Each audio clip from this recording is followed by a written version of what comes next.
back at Wax Records. Yeah, we were over at Grinds and Grape last night. Yeah, they had some young kid DJing. It used to be sort of like a chill place for more our age, but it just seemed to be sort of an unorganized mess. You know, we were just a little drink before dinner, you know. I don't need to hear club music at like 6:30 at night while my wife's trying to sip her wine.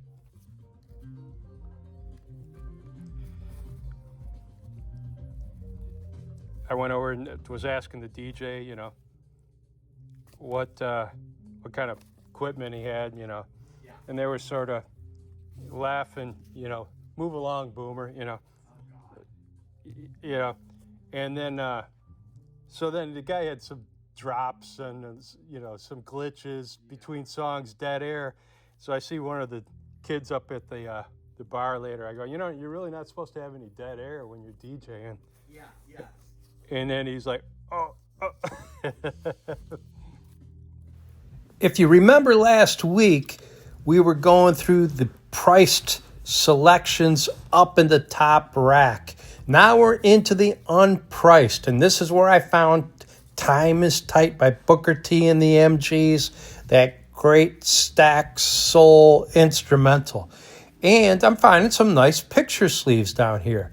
So this can work for you or against you, because I'm going to take everything up front. Saxton's going to price it in real time.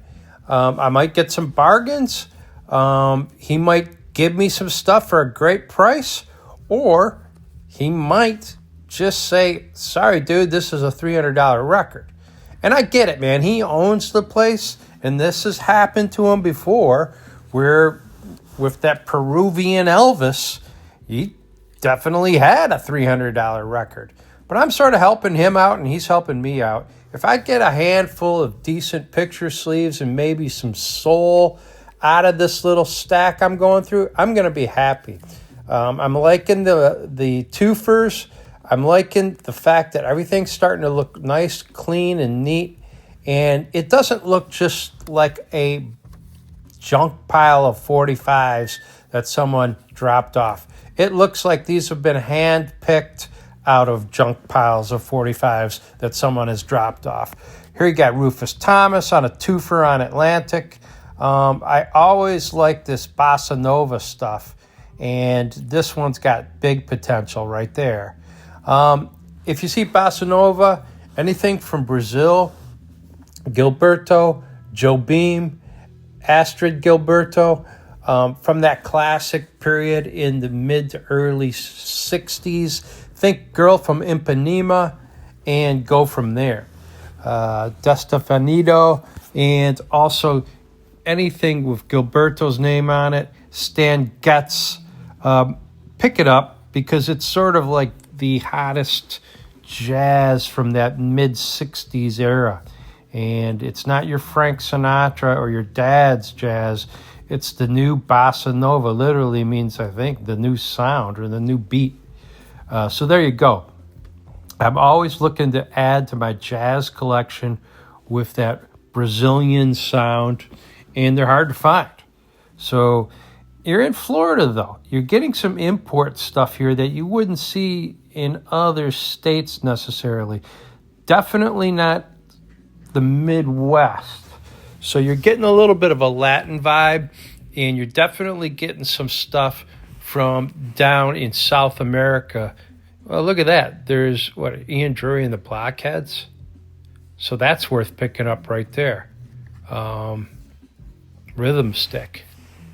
So, yeah, this is an eclectic mix. I also found it in Florida that you're more likely to get a bunch of collections.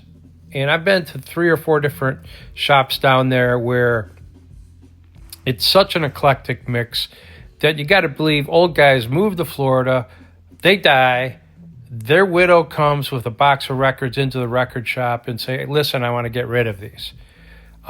Where the places I go in the Midwest, it's almost like I'm buying from collections that were assembled when someone was a teenager, and they've been sitting up in the attic for 35, 40, 50 years, if that makes sense. So collections versus just a bunch of records from a narrow time period when someone was, let's say, from high school to college age.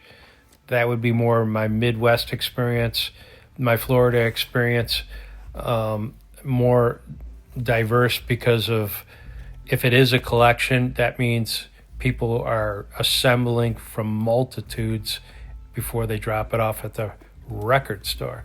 I don't know if that makes sense to you, but I'm trying to just generalize a little bit here. But I'm liking what I'm seeing. I'm seeing some clean stuff. Like I said, I'll probably get out of here with a handful of these records. I am seeing some foreign label stuff, some common stuff, a little bit of blues, jazz, and soul. So it's not just all Culture Club. I'm beyond the phase where I just buy everything because, like, I Tumble For You. I don't even know if I have it, but I saw Culture Club in '84. I would never play that record just because it's sort of like '80s bubblegum, you know. It was fun to go see Boy George and in the band. I think it was at Cobo Hall, but my collecting has gotten a little bit deeper now. Now, if you're just starting out, yeah, just pick up the stuff that you like. But I want this show to be equally accessible to a beginner, and I also want to give something to the, middle of the road collector, but also find some gems that, like, the UK guys would really like. The mechanics of digging records are different for every shop. A lot of times the 45s are on the bottom row or shoved down on the floor in a box. They don't get the love of the LPs where you can just flip through the display bins. So look at that. We got a 7-inch. That's pretty cool. That's tape, actually. Reel-to-reel tape. I think it's like 7 1/4, the reel itself. So sometimes that'll pop up as you think you're looking at a 7-inch single, but it's actually reel-to-reel. Anyways, you're getting kids records, you're getting Disney, you're getting a little bit of everything, but these twofers are great, these Memory Lane ones. So keep an eye open for those. I almost bought this. It's Robin Zander and I think Ann Wilson. And then they just ruin it by putting the movie picture on the back. So if you remember some of those 80s videos where they would just insert clips from the movie, So this is like the 45 sleeve version of that. But back to what I was talking about. Ask the owner if they have a table, if they have a bench, if they have a little chair, if they can help you out. Now check out this Bossa Nova, and I'm going to pick this one up right there. So that's that Bossa Nova sound, and Desafinado is a big one. That was Joe Beam, and the next one you'll see is the one I really wanted, but it ended up being way overpriced. But so that Bossa Nova stuff, Gilberto is the guitar player. I think he's the writer, but Joe Beam was right there with him. And I don't know the history as well as some of you jazz guys do, but just keep your eyes open for that whole, this guy right here. Wow, João Gilberto, in my best Portuguese. There you go. And it's an import. I think, well, we'll see. We'll see what happens with that. I really wanted this record. Let's just put it that way. And the picture sleeve, very, very cool, because a lot of this stuff you don't get in picture sleeve. Stones have their own label, okay? If you can get out of there with, like, it's a very good for $1, yeah, that's a good buy. My general rule of thumb with 45s is every 45 is worth $3 in my head. Now you're going to say, well, some of them are only worth 99 cents. Yeah. Don't be afraid to overpay and buy something that you really like for $5. If you get above $5, okay. All right, what are you planning to do with it? Are you going to plan to play it, or are you going to plan to sell it? Because if you're going to plan to sell it and you're buying it for $5, you better sell it for $10. So I'm comfortable. I'm set up. I've got a makeshift table out of my lap, and I got decent lighting. So I'm zoomed in, I'm locked in, and I can go like this for about an hour, maybe hour and a half. And then fatigue starts to set in. You know, you got eye strain, you got back strain, you got neck strain. If you're an old cadre like me, you know, your knees and your low back can start aching. You got low blood sugar. And you young guys are just laughing out there right now. But just wait. So your focus and your concentration has got to be, look at that, the Jacksons. That's pretty cool. I've got about a 2-hour window today, so I'm comfortable. The store is really not that busy. I'm chatting up Saxton, and so I'm pretty good. I'm comfortable. Like I said, I've got a little makeshift chair going, and I've got a table out of my lap. So you do what you got to do. And I think I'm in my head trying to get out of here at around $100. So you got to say, what's your budget? There's your Brazilian now. Some of this is like, you don't want tourist Brazilian that, I bought this at Carnival or on a cruise ship. You want the real deal from real musicians. You know, don't get roped into, tourist trinkets. You know, I've seen that before, So, anyways, I'm getting down to the end of these unpriced selections. And look at, for example, like this is a good picture sleeve for a big 80s hit. I used to call them Tones on Tail, but they're Love and Rockets. I think they evolved. They used to be Bauhaus, I believe.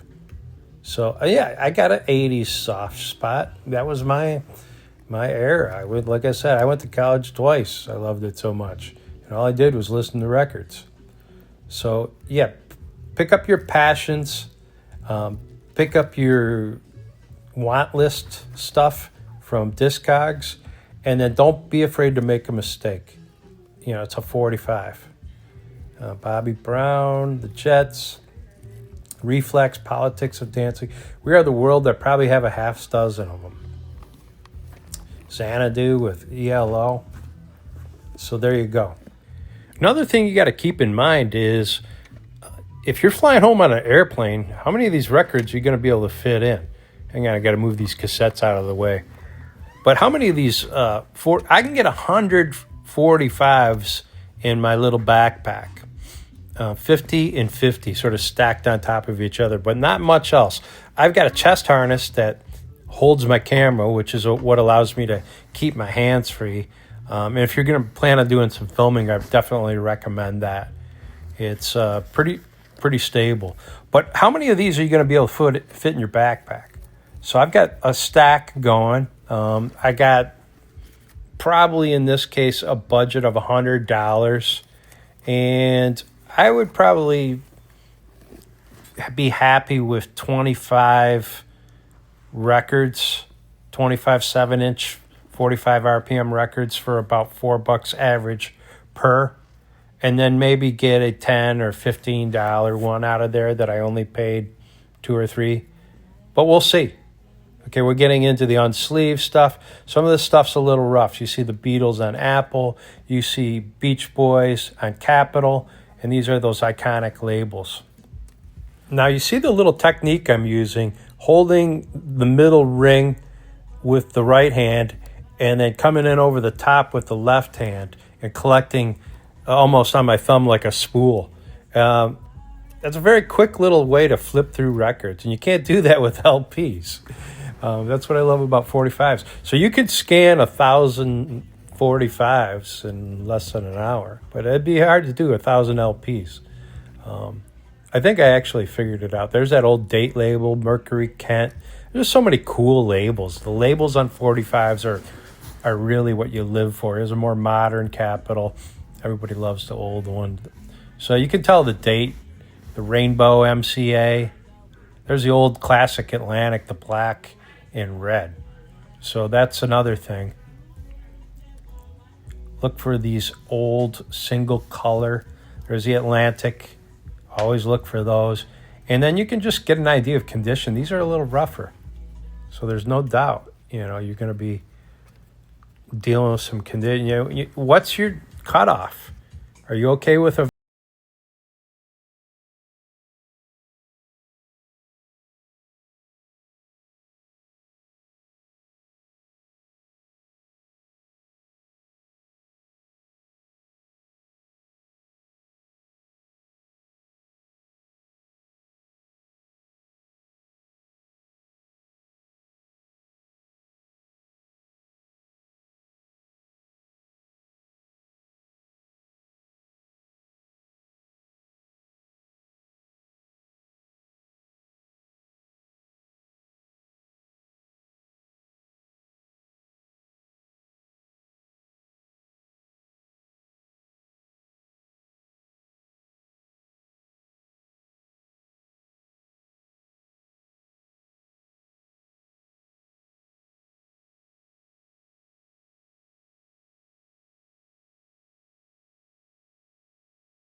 Okay.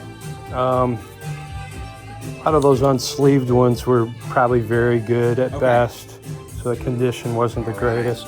So anything you can do on a promotional discount would be appreciated. All right, so Saxon's totaling everything up. I'm just gonna give you guys a good look at this store, because I've been in a lot of record stores. We just got back from Italy, but this guy has got the tabs, the neatness of the racks is notable. Everything is alphabetized, and this is 33 1/3 heaven, I'm telling you right now. Now, he's got 45s, but this guy knows his vinyl game, and he knows the LP format. And you're not digging, you're looking in a very organized manner, and everything can be found quickly. Styx, Sublime, Talking Heads, Tame Impala, Thin Lizzy. Go right over to Deep Purple, Dinosaur Jr., Dire Straits. You're not spending hours just trying to find some random record. He's got it all organized and ready to go. Some kick-ass jazz playing in the background. We're listening to some old Sade, and I like it. So I'm coming back. I think this is going to be a regular stop for RockMine, where we just shoot an episode here every 3 or 4 months. Check out some of these old posters. Like, if you're into record store day, I'm just talking to my listeners. These old posters are really cool. Oh yeah, we gotta hang those. Yeah. Next weekend. Yeah.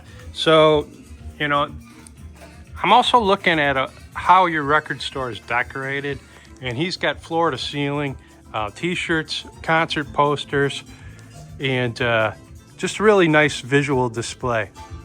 So these guys have been here since 2014.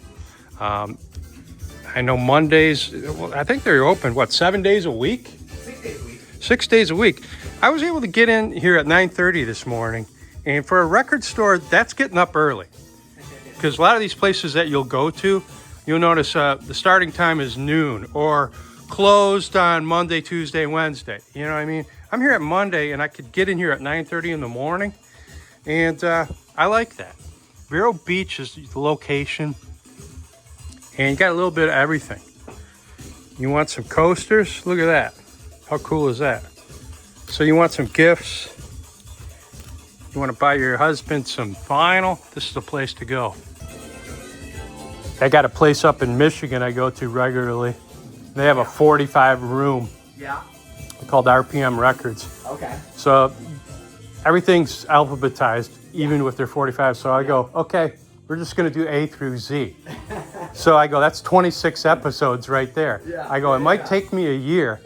So I'm on letter I. And so I'll drop this episode probably in a couple weeks. Nice. They always come out on Fridays. Great. I'm getting better at tagging on Instagram and all that, but you'll see it once it drops. But it's funny because, like, some of our British friends are like, well, when are you doing the next letter? Or they'll get really mad over the ones that I missed. Yeah. And I'm like, well, I'm not a Northern Soul expert, man. This is an obscure little genre, Right? you know? But, you know, I'm not a know-it-all. But it lets the viewer be the know-it-all, you know? Exactly. And Exactly. they want to correct I'm sure you get all the time, like when you post a video, like, hey, you should have picked up such and such. all the time. You left that behind. Right. And I go, okay, guys, finally, what I just said, I'm just going to make a list of everything that I missed, Right. and then go back through the alphabet again. Yeah, exactly. And then I learn in the process too, you know. Sure. I'm just working off some Northern Soul top 500 list that some guy sent me. Yeah. And I didn't realize the list is somewhat dated now. And they're like, that's an old list. You know, you got to... I'm like, it's okay. Okay. Yeah. Bear with me. Give me another 5 minutes. That's and I fine. should have these good to go for you. I'm factoring in some good prices for you. I appreciate it. No problem. Like some of these Doors ones, I would probably price at $3 or $4. Right. I'm selling to you for $1. Yeah, they're a little beat up, but Dug 'em and they don't have sleeves. I believe in what I call a placeholder or a tickler. There you go. So why did I buy this record? Because I want to get it in perfect condition someday, and I'm going to go through this until I do, and it's going to remind me. So Right. the concept of a placeholder or a tickler, you know, that's okay to have in your collection, something that reminds you that, yeah, you want to get that in. Exactly. Or maybe it's like once I put them in my jukebox, Yeah. my jukebox is real rough on 45s. Is it? The track's really heavy. Yeah. Yeah. It's the slamming down of the record on the platter. Ah. And then there's a little bit of a shift. Yeah. And you've seen that pattern. It's almost like a spiral graph on the back of 45s. Yeah. That's platter wear. Okay. Almost always on the B side, but it doesn't matter. It ruins your record. You'll never sell that record. Yeah. But it's something I'm like, okay, I'll buy this in very good condition. Right. And because I'm going to put it in my jukebox, and it'll play great. It'll sound great. You got to remember, 45s, the grooves are wider and deeper. They were meant to be indestructible. Yeah. Uh-huh. And they can look like shit and still sound good if you get the volume up over the hiss, the pop, and the cracks. Where the hell did you find a Joan Gilberto? I don't even know. It's pretty rough. It's got a seam split. Okay. But Wow. No, yeah, that's crazy. I was on a bossa nova kick about 5 years ago. Yeah. That's crazy. Press.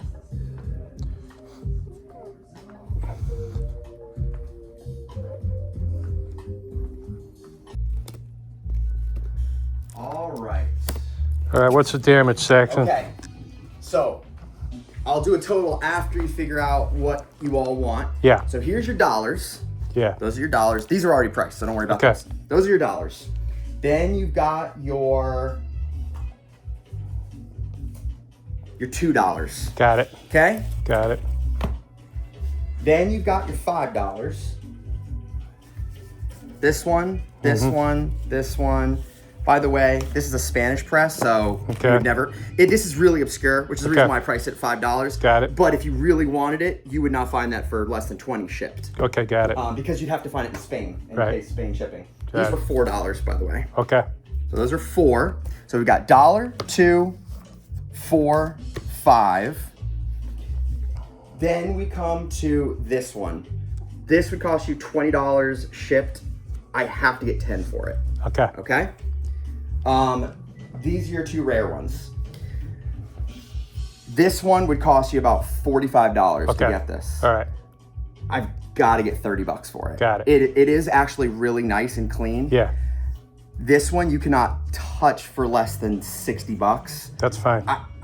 I've got to get 40 for this. So Okay. I've got to get 30 for this. I've got to get 40 for this. I'm gonna pass on this back row. Okay, you got it. Okay. You got it. No hard feelings, No, man. that's good. So pass on this back row. Right.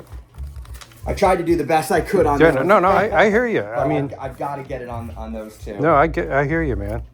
All right, these are already priced. I was wondering if I think I pulled Mumford out of there. I think at the last minute I decided I don't want Mumford either. Don't want Mumford. Okay, Yeah. okay.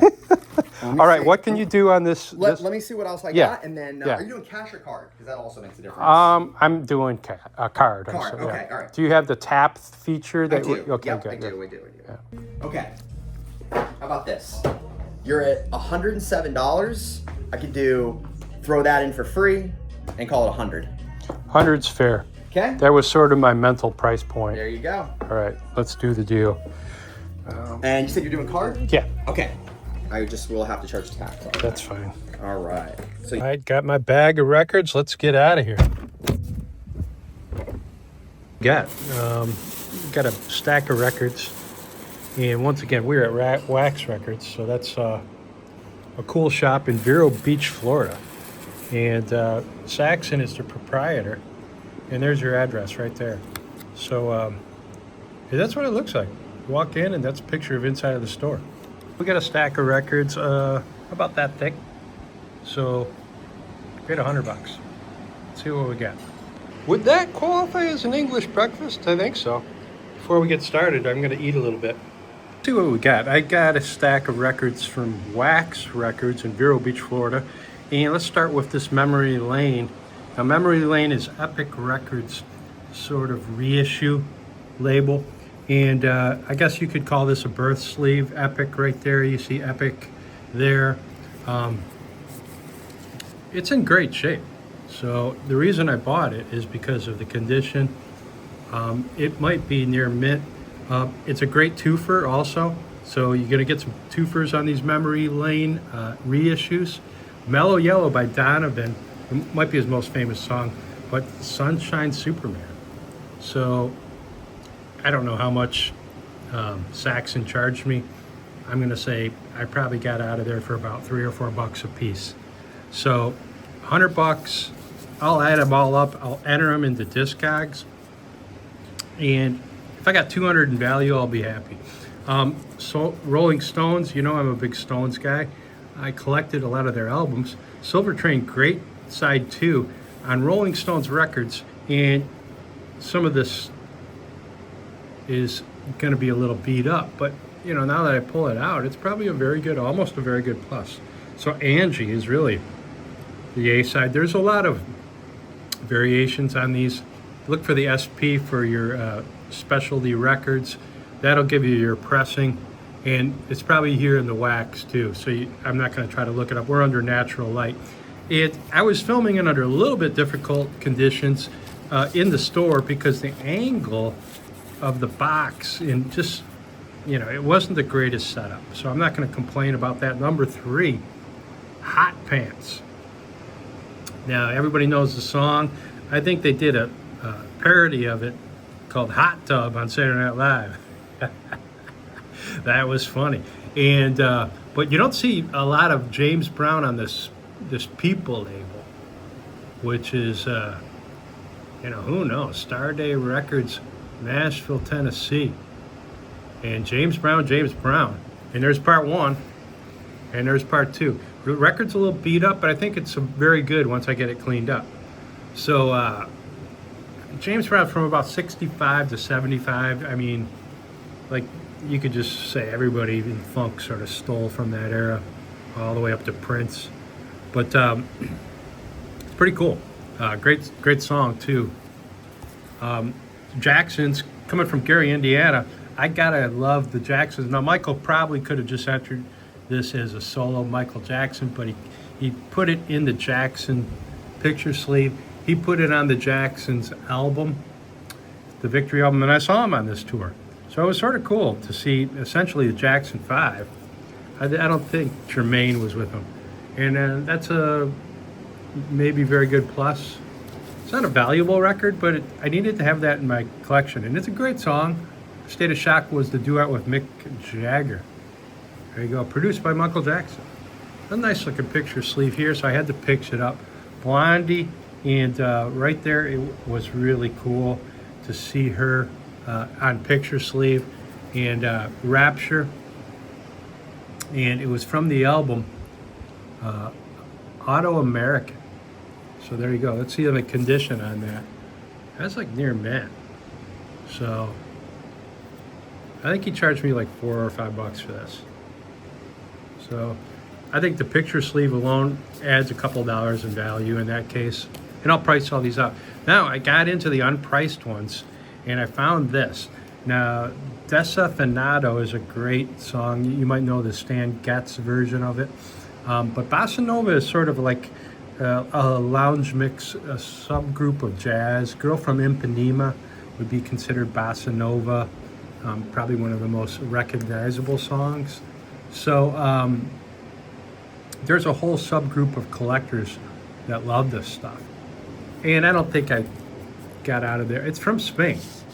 So to just get it from Spain would cost you $20 because of shipping. Nice, clean. It's definitely an EP. So there's Joe Beam right there. And he's sort of Antonio Carlos Jobim. You look for his name, and that's his song, Desafinado. And some more unknown guys on the back. But don't let that deter you. And this is technically a picture sleeve.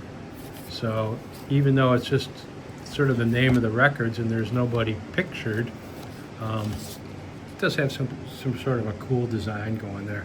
Definitely a nice little addition.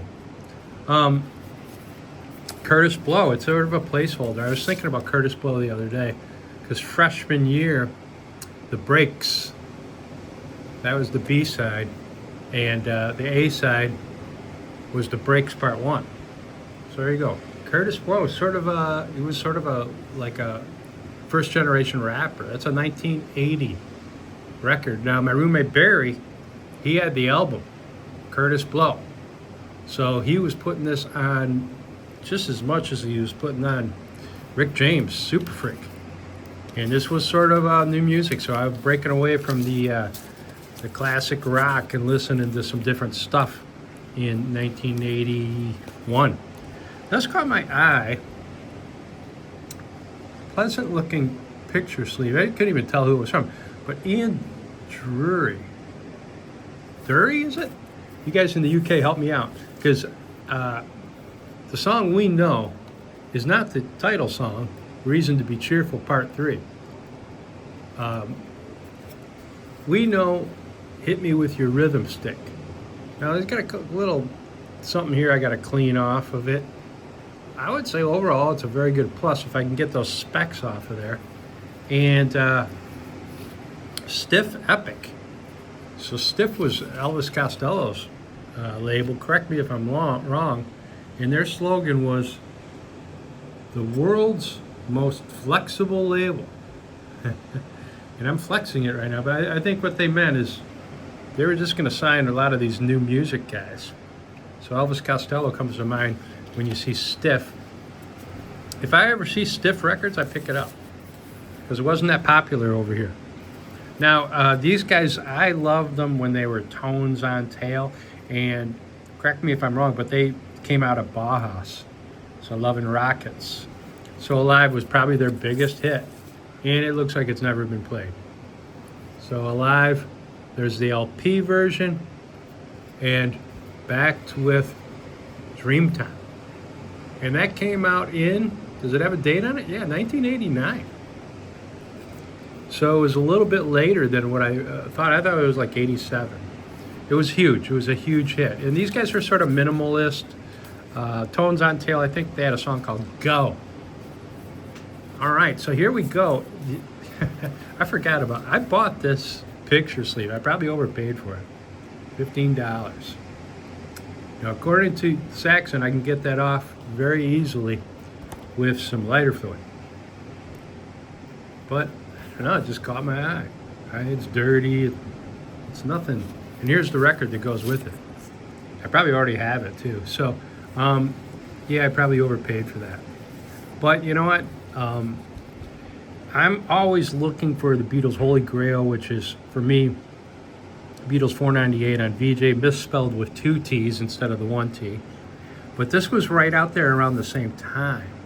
So Swan was just dumping versions of She Loves You. And they probably weren't all in picture sleeve. So probably maybe the first 100,000 in this? I don't know. The picture sleeve is definitely worth more than the record. So I think I married the two and reunited the two. Although you could have a different pressing, and an expert in Beatles would know which exact pressing this came with. The guy down in New Orleans who wrote the book on the early VJ by the Beatles would know.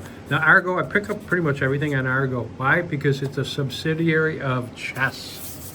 It's pretty rough, but Chess is sort of like the Chicago label to have.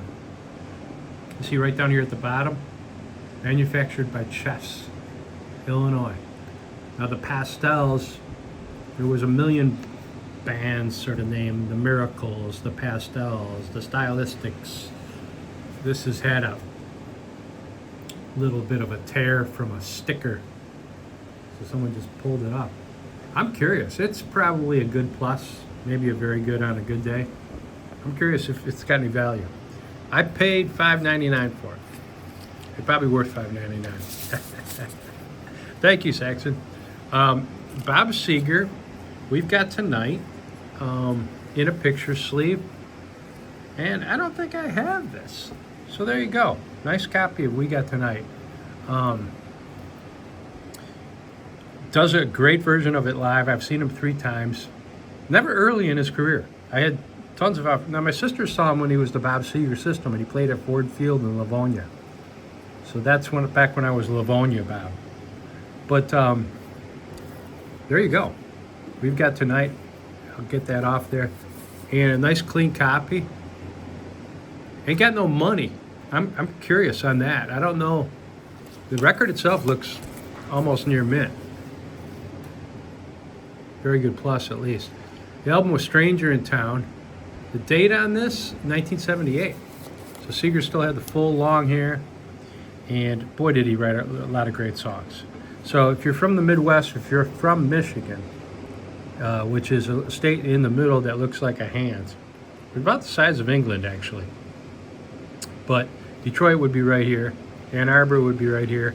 I go up to here a lot, Traverse City, but I live down here just below the state in an area called the Region, which is just east of Chicago and just south of this Michigan state line.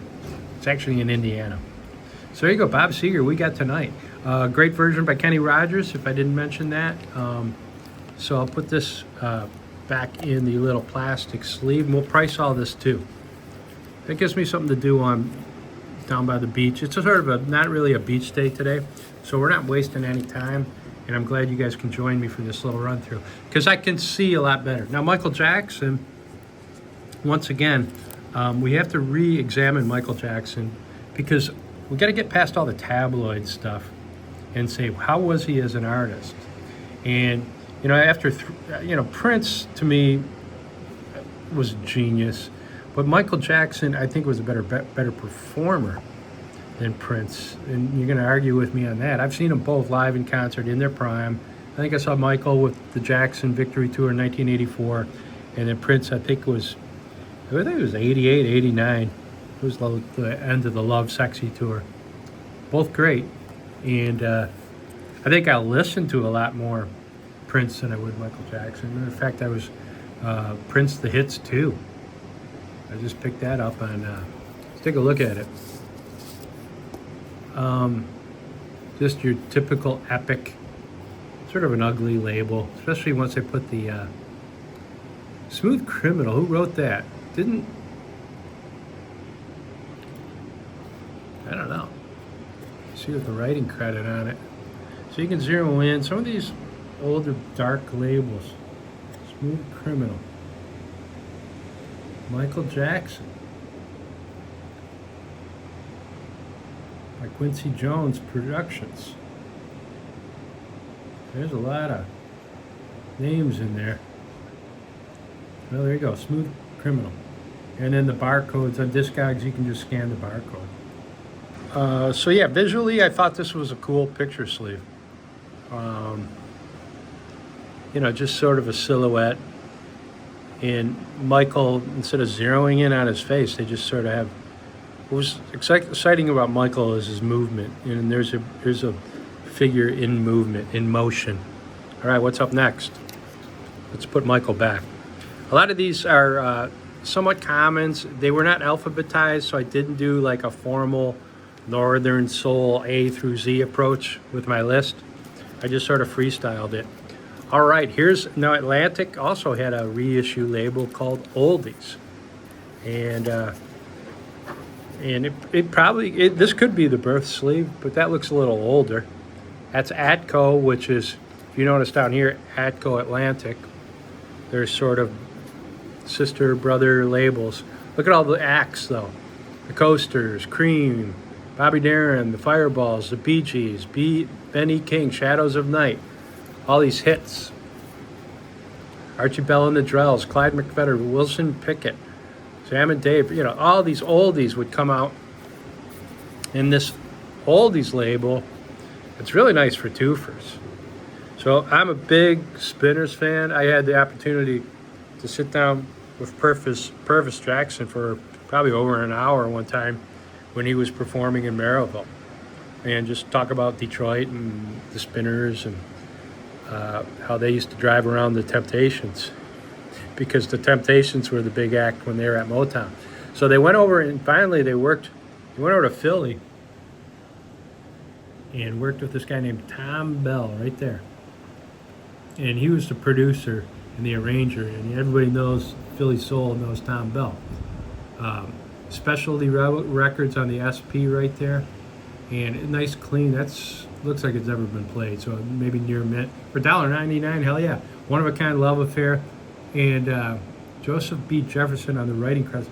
Now I think this is Philippe Wynne, the lead singer. They added him instead of G.C. Cameron, and he really had a great, sweet sounding voice. I'll Be Around, huge. Tom Bell on the writing credit on that one. Also arranged and conducted. I remember listening to this on AM radio, probably CKOW in 1973.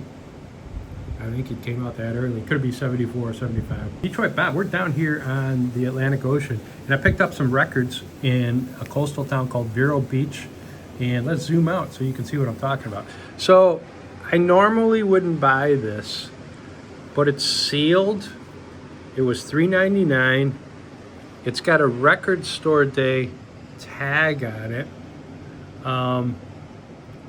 It's dated, there's a 2015, so it's already 10 years old. And I'm like, okay, Macklemore, I've heard of him. It had some good artwork. It has the Elektra label on it. 2014 date on the back. I don't even know who these guys are, but for $4, I'm like, yeah, I'm gonna buy it. And there you go, Fences, featuring Macklemore. So who knows, maybe Macklemore ends up being famous and that becomes an obscure record that he was on. What else we got? Well, sometimes you just look and you get a feel and a vibe. And when I see something called Shad Records, I'm like, okay, you got my attention. The Knockouts. I've known nothing about this group. I just like the look. It's probably a good plus, but I think it might clean up quite a bit.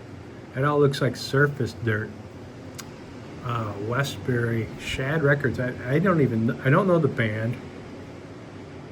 Edward Parenti, Darling Lorraine. Riot in Room 3C. Also Edward Parenti, The Knockouts. That sounds like a prison song. So who knows, man? We're gonna have fun. 99 cents. It's worth it just for the hell of it. So I'll get out the lighter fluid and see if that comes off real easy. It better, or I'm gonna be pissed. So we'll try that.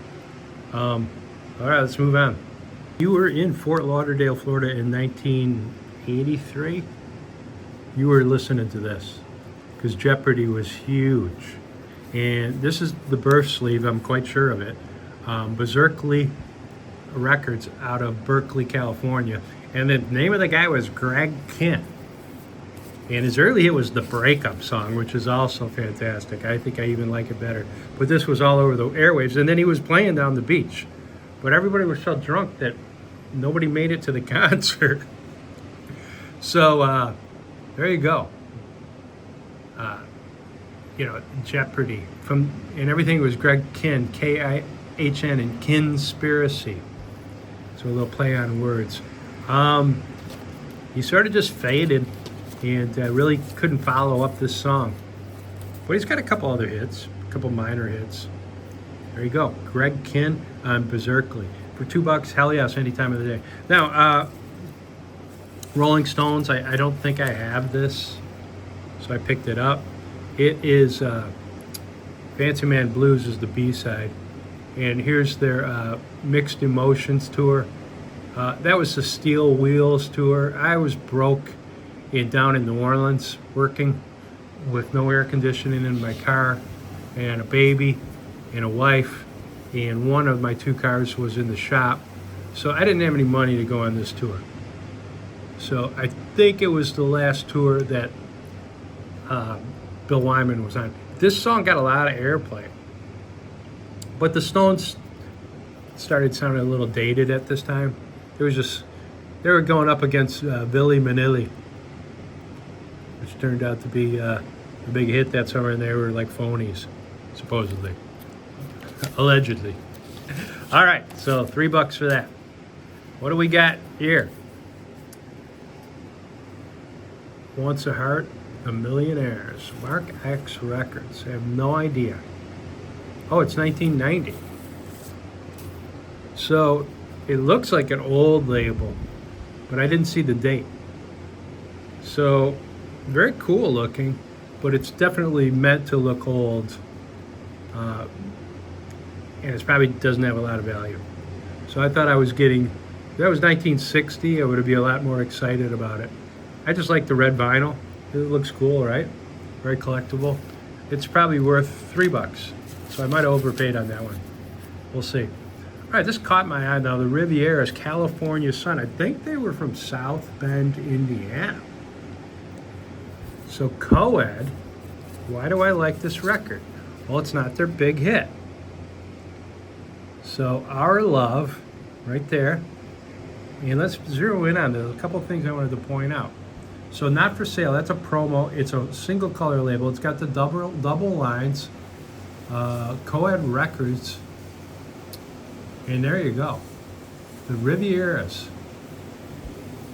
Advanced Pressing. Let's see what the B-side looks like. Midnight Flyer. So there you go. I like the chances of this having a little bit of value. I only paid $1.99 for it. And they would put the X on the side that was the side they were supposed to play. Because this really doesn't have an A or a B or side 1 or side 2. So the last thing you want is a DJ to play the wrong side and you're just dying for him to play it. So maybe the distributor puts the X on there. It's like, here, dummy, play this side. I doubt this ever got much airplay. I know it probably wasn't a hit. The California Sun was their big one, and that became a surf rock classic. We've talked about that. Checker Records, and yeah, it's pretty good shape. So Bo Diddley, also known as Ellis McDaniel, I think that's his real name. Both sides Back to School, and Ooh Baby. And Bo Diddley had that shuffling beat. I mean, he just drove it home, man. But a lot of people, the Stones copied it. Buddy Holly probably did too. Look at that. So down at the very bottom, you see chess. So you got to know your subsidiaries, Checker, chess. I'm not a label expert, and you guys in the UK are much better at it than I am, and I appreciate it. You guys chime in and tell me the stuff I'm missing, because that's the only way I learn is like go back, get that one. I picked this up because it's a reissue on Smash, but for 99 cents, My Boyfriend's Back by the Angels, and I think I had that on that CKLW Best Of, and very cool looking record. My dad used to love that. My boyfriend's back and you're gonna be in trouble. Hey la, my boyfriend's back. I adore him. I don't know that song off the top of my head. Maybe if I heard it. But I don't think I have it in my collection, and now I do for 99 cents. There you go. All right, let's keep moving. Once in a while you see a label that gets your attention. And this one got my attention. Look at how good a shape the record's in. Hands Across the Table. It could be a reissue. I mean, it's almost too good to be true. That would be in that good a condition. This Could Be the Night by Haywood Winton, the Velours. Relic. So you got an A side and a B side. Look at that. Get a closer look at that. You guys familiar with this at all? Is it a reissue? If it's not, it's in great shape. So I don't mind taking a chance for $4. Bottom, this one's a little bit rough shape. It's got some scratches and some scuffs. But I just found one in very good plus for $10. So I think even like this, I think he charged me $1 for this. I think it's a $4 or $5 record, as is. So Riders on the Storm, of course, Ghost Riders in the Sky. I think they pretty much admitted that's where they got the idea from. And then Jim said, no, how about Riders on the Storm? So great song. 4:35, that's a long running time for a 45. So that's 4 minutes, 35 seconds. That's a long ass song. or 45. And I'm surprised they're able to fit it all on there. Changeling, it's a good song off the same LP, The Doors. Their last full LP as a band, right? If you look at the cover, Jim Morrison looks like he's put on 50 pounds since the original release. But, you know, an enigma of a band, one of the most iconic American bands, probably one of my favorite, if not the favorite American bands. They were just so unique. They didn't have a bass player.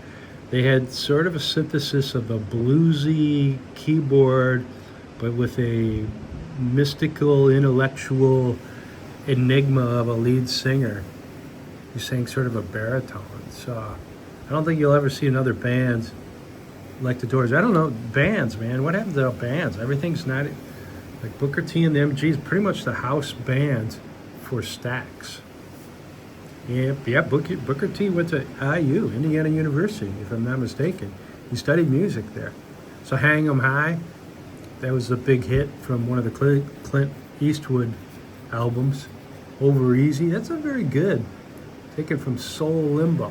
So these guys should just crank these out. Steve Crocker, Duck Dunn, and was it Alan Jackson Jr. on drums? These guys were the band at Stax. A lot of people went down to Stax to record. I know Albert King did, Sam and Dave did. A lot of people wanted to be on a record with Booker T and the MGs in the background. And they had their name from the beginning, you know, unlike the Funk Brothers up at Motown. They didn't really get named officially till later, and then they didn't get the kind of credit that they deserved either.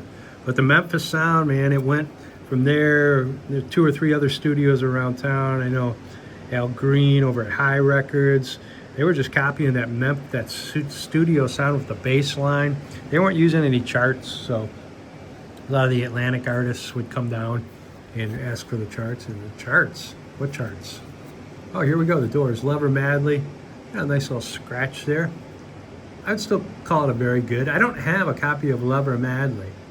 Once again, off that last album. Not my favorite Doors song, but there you go. You need meat. Don't go no further. That's an old Willie Dixon cover right there.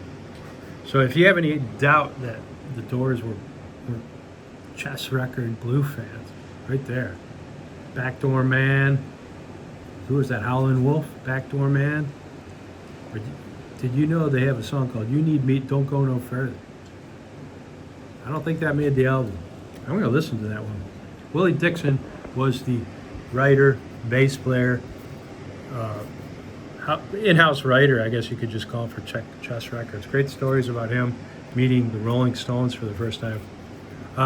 Booker T's and the MGs, once again. Look at a nice clean copy of Johnny I Love You from the Paramount picture Uptight. And Time is Tight. That's a great follow-up to Green Onions. Time is Tight. You'll know it if you heard it.